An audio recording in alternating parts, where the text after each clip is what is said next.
Ndugu mtazamaji, karibu kwenye chaneli ya simulizi za kutisha na kusisimua iitwayo The Book of Magic Stories.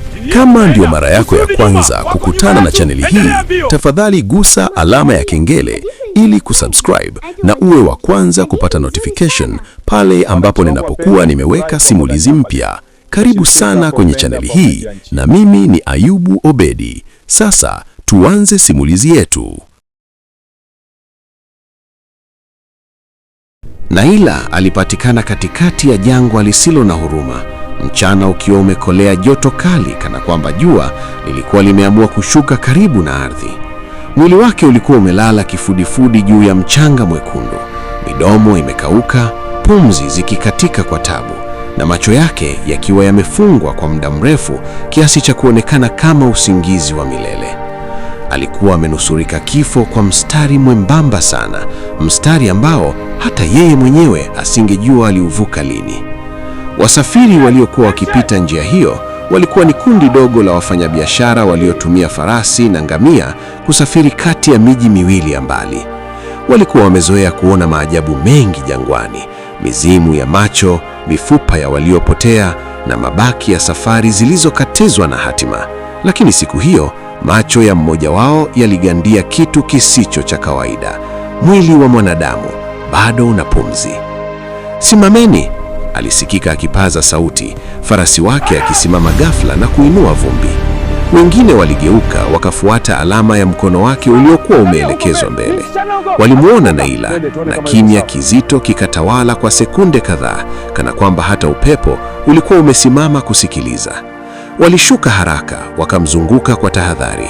Mmoja wao, mzee mwenye demvu nyeupe na macho yaliyoona mengi, alipiga magoti na kuweka sikio lake karibu na kifua cha Naila. Alitabasamu kidogo, tabasamu la matumaini lililochanganyika na mshangao. "Bado yuko hai," alisema kwa sauti ya chini lakini thabiti.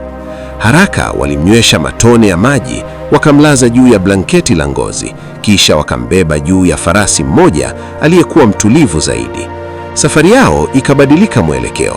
Hawakuwa tena wafanyabiashara waliokuwa wakikimbizana na muda, bali walikuwa walinzi wa uhai wa mtu asiyejulikana, mwanamke ambaye jangwa lilikuwa limemtema lakini halijamchukua. Naila alipofumbua macho kwa mara ya kwanza, ulimwengu ulimzunguka kama ndoto iliyovunjika.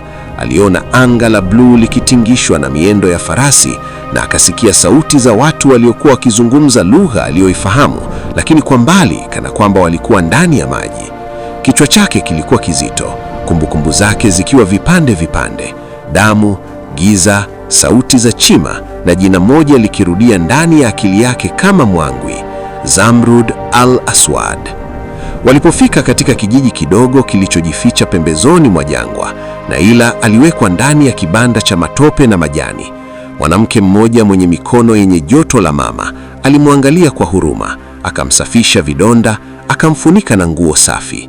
Kwa siku kadhaa Naila alibaki kati ya usingizi na macho, akipambana na homa kali na maumivu ya mwili yaliyoonekana kuingia hadi kwenye mifupa. Ndani ya ndoto zake aliona kivuli cha mwanaume mwenye macho meusi kama usiku usio na mwezi, sauti yake ikimuita, ikimuonya, ikimwahidi. Alipoamka ghafla usiku mmoja, jasho likimtoka, alijua kuwa kuokoka kwake hakukuwa bahati tu, kulikuwa na sababu, na sababu hiyo ilikuwa nzito kuliko jangwa lote alilovuka. Alipopata nguvu za kukaa, aliuliza alipokuwa na jinsi alivyofikishwa pale. Wasafiri walimsimulia walivyomkuta karibu na kufa, jinsi walivyoacha njia yao ili kumwokoa. Alishukuru, macho yake yakijaa macho, lakini ndani ya moyo wake alihisi mzigo mkubwa zaidi.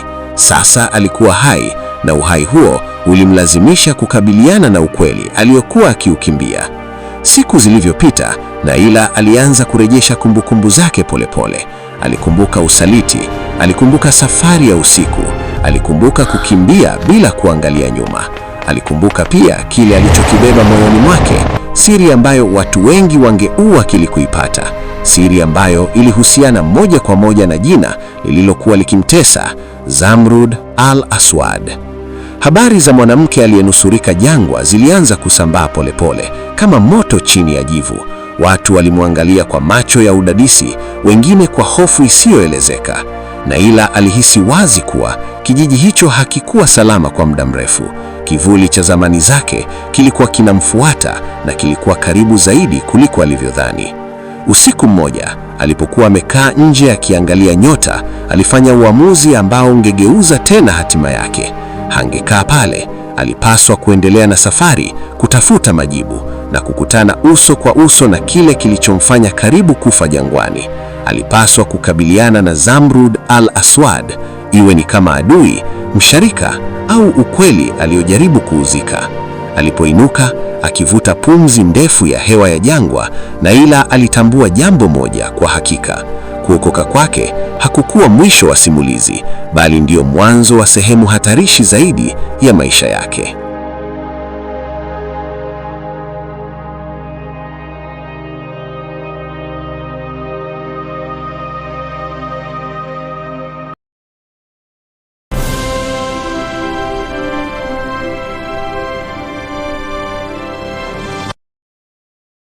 Ndugu mtazamaji, asante kwa kutizama simulizi hii mpaka mwisho, na pia kama umeipenda, niandikie kwenye comment section hapo chini, na pia unaweza kunitumia ujumbe mfupi kupitia namba yangu ya WhatsApp ambayo ni 0766947545, na pia kama una mchango wowote wa kifedha ili kuiboresha The Book of Magic Stories, unaweza kutuma kiasi chochote ulichonacho kupitia namba yangu ya M-Pesa ambayo ni 0766947545.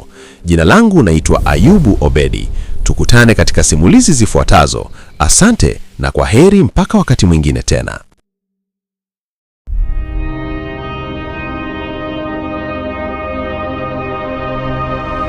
Tulitembea kwa siku nyingi hapo kubwa sana. Nililala tende. Ilikuwa safari ngumu lakini tulifurahi. Hali ya binti inatuhangaisha sote. Ndio tunahitaji mpango. Elimu yake ni tutafute tafanishiwa. Haraka, hatuna muda. Ndio tafadhali. Linda msichana, yuko salama. Usijali mpenzi, nuko hapa. Mama kidogo tu msatanishi. Emshe.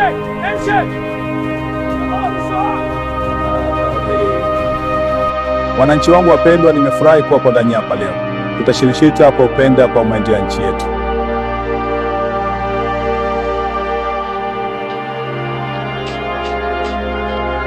Mama, angalia, hadithi ya Vaidi anaitwa Malkia Beki. Hadithi nzuri sana. Kimbia, ondokeni mbio. Kimbia, tunaenda. Usirudi nyuma. Wako nyuma yetu. Endelea mbio.